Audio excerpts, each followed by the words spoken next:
बातमी। मराठा आरक्षणाच्या GR वरून आता वार आणि पलटवार पाहायला मिळत आहेत।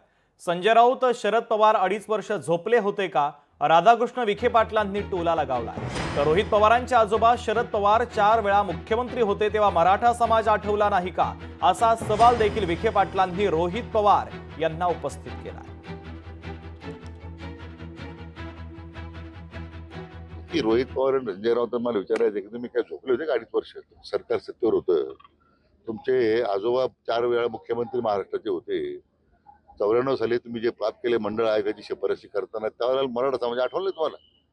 अगोदर तुमच्या आजोबांना विचारा, तुम्ही हे या बापाचे वाईट धनी कोण आहेत आम्हाला प्रश्न विचारण्यापेक्षा। खऱ्या अर्थाने युक्तिवाद करायचा असेल तर कुठेही तुम्ही बोला, सगळी माहिती घेऊन मी येतो, मी तिथे युक्तिवाद करायला तयार आहे।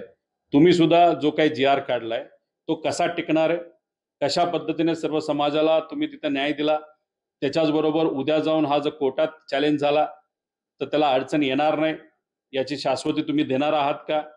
त्याच्याच बरोबर हा विषय महाराष्ट्रात खऱ्या अर्थाने सुटणार आहे का, याला दुसरा कुठला मार्ग आहे, या सगळ्या विषयांवर चर्चा करण्यासाठी मी रेडी आहे।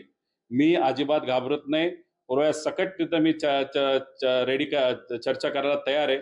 फक्त तुम्ही तयार आहात का हे मात्र त्या ठिकाणी तुम्हाला सांगावं लागेल। लोकशाही मराठी ऐका, पहा, जागरूक रहा।